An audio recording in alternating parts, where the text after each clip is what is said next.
Shalom saudara, selamat hari Natal. Saudara, dalam masa-masa perenungan setelah merayakan kelahiran Sang Putra Allah, tepatnya kemarin, hari ini kita akan kembali merenungkan firman Tuhan dalam Filipi 2 ayat 6-8 dengan judul Kristus yang rendah hati. Saya akan bacakan bagian firman Tuhan bagi kita semua, demikian firman Tuhan. Filipi 2 ayat 6-8 yang walaupun dalam rupa Allah tidak menganggap kesetaraan dengan Allah itu sebagai milik yang harus dipertahankan, melainkan telah mengosongkan dirinya sendiri dan mengambil rupa seorang hamba dan menjadi sama dengan manusia dalam keadaan sebagai manusia. Ia telah merendahkan dirinya dan taat sampai mati, bahkan sampai mati di kayu salib. Saudara yang terkasih, sekali lagi selamat merayakan Natal. Pada hari yang penuh kasih karunia ini, kita diajak untuk masuk lebih dalam ke dalam makna kelahiran Kristus melalui perenungan dari Filipi 2 ayat 6-8. Dalam bagian ini, Paulus mengingatkan agar jemaat dapat bersatu dan memiliki kerendahan hati yang mencerminkan karakter Kristus sendiri. Kristus yang adalah Allah merendahkan diri dan mengambil rupa manusia. Ia mengambil rupa seorang hamba, masuk ke dalam sejarah manusia sebagai bayi, dan menapaki jalan ketaatan sampai mati di kayu salib demi menebus dosa kita. Inilah kerendahan hati yang patut diteladani oleh seluruh pengikutnya. Saudara, ketika kita menatap perjalanan hidup Yesus Kristus, kita melihat kerendahan hati yang sejati.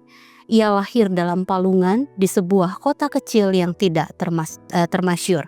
Hal ini dapat kita membaca kembali dalam Matius 2 ayat 1-17, Lukas 2 ayat 6-7. Ia tumbuh dan belajar hukum Taurat seperti anak-anak lainnya pada masa itu. Kita bisa melihatnya dalam Lukas 2 ayat 41-52. Ia dibaptis dan menjalani kehidupan pelayanan yang berbuah. Kita dapat melihat ini dalam Markus 1 ayat 9-14 dan kemudian menempuh jalan penderitaan seperti yang telah dinubuatkan dalam kitab suci. Matius 27 ayat 1-66. Melalui semuanya, ia menunjukkan bahwa kemuliaan sejati tidak terletak pada jalan kekuasaan, tetapi pada ketaatan dan kerendah hatian. Saudara, Natal mengingatkan kita bahwa anugerah terbesar itu telah datang, bukan karena kita layak mendapatkannya, tetapi semata-mata karena kasih Allah.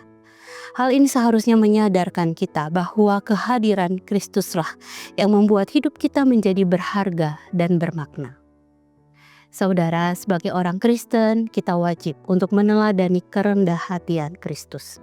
Karena itu mari sejenak kita mengambil waktu untuk merenungkan seluruh perjalanan kehidupan kita. Sadarilah bahwa setiap nafas, kesempatan, dan keberhasilan adalah anugerahnya.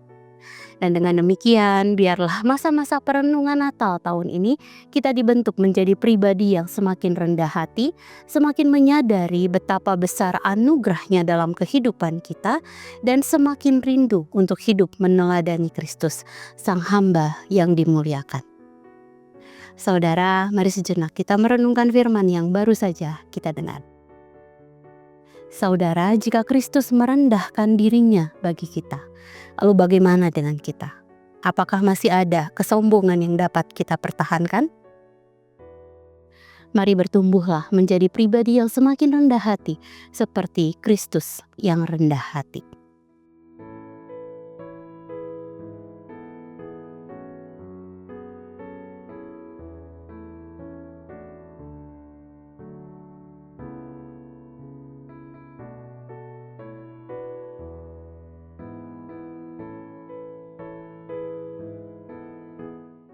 Demikian firman Tuhan hari ini. Mari kita berdoa. Terima kasih Tuhan, satu hari kembali Allah tambahkan dalam kehidupan kami. Mari terus bentuk kami menjadi pribadi yang semakin serupa dengan Engkau Tuhan. Tolong kami, tolong kikis setiap ego kami, tolong kikis setiap kesombongan kami Tuhan.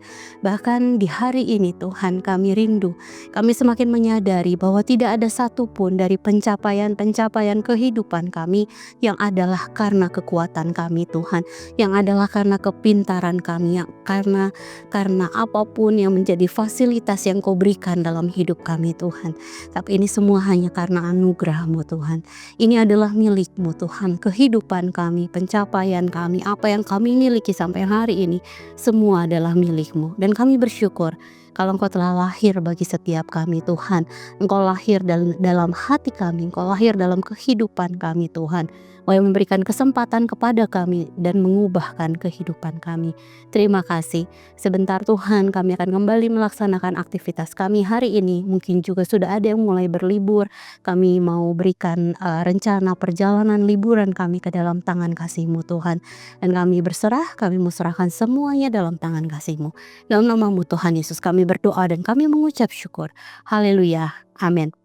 Selamat merayakan Natal dan menyambut akhir tahun 2025. Tuhan Yesus menyertai saudara senantiasa.